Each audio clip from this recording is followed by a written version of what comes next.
So in this video, factoring part 2, we will be doing 3 examples of factoring.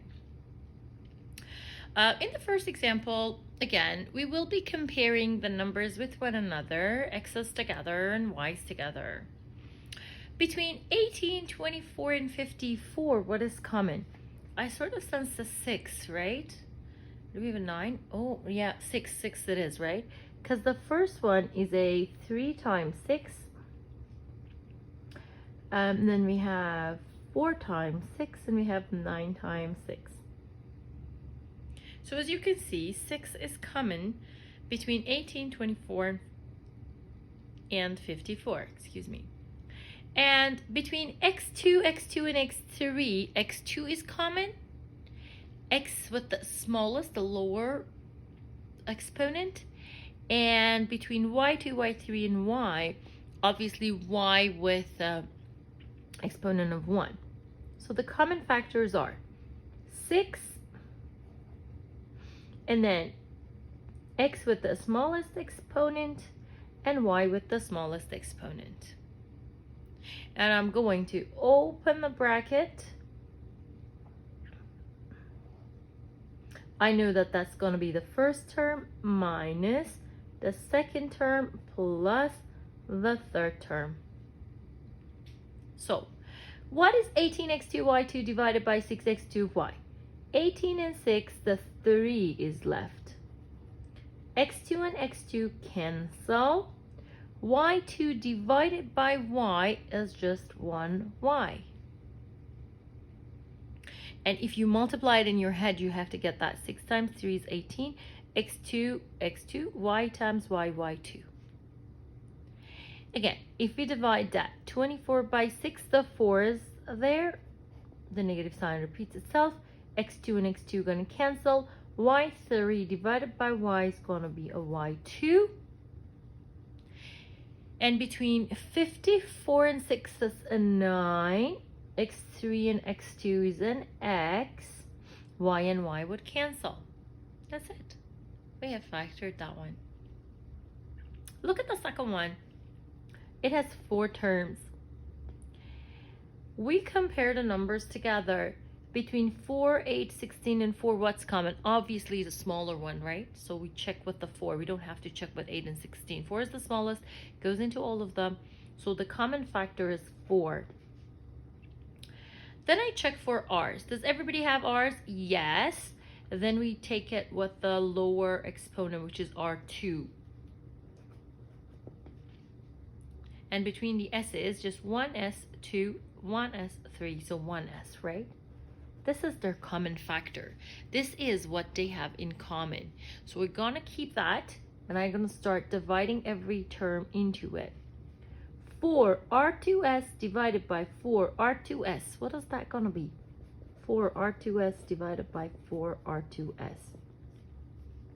Do you see that everything is the same? They cancel.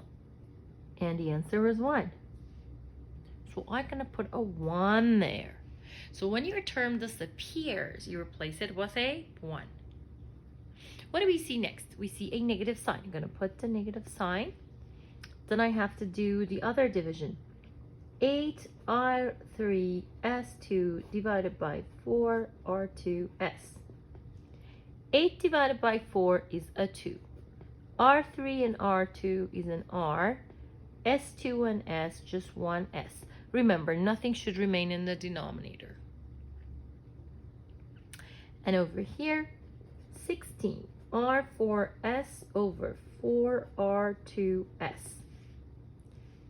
16 and 4, you add the plus sign, by the way, 4.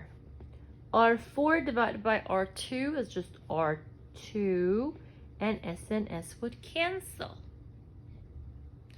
And next, I'm going to put the minus. 4 r2s3 divided by 4 r2s. 4 and 4 will cancel. r2 and r2 will cancel.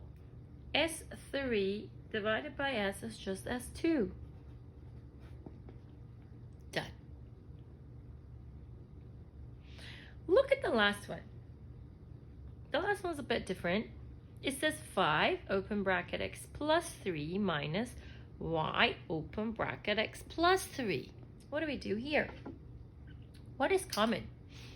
As you can see, this bracket is in common, right? Whatever's left gonna go into a second bracket. So it's like I have an x plus 3, but what's between that? A 5 needs to multiply into it, right? I write down the 5 and a y. And what's between them? A negative. And I put that in another bracket. Was that confusing or was that okay? Let me give you another example. If we have, let's say, 2 times x plus 5 minus a times x plus 5. So as you can see, one whole bracket is common.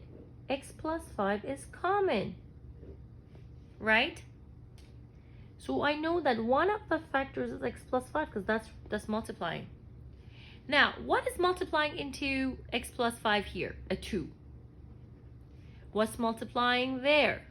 An a. How are they connected? With a subtraction, right? So that's what it is. If you want to test that, it's like a 2 times that, right? 2 times x plus 5 minus a needs to now times into x plus 5. Follow me on the next video.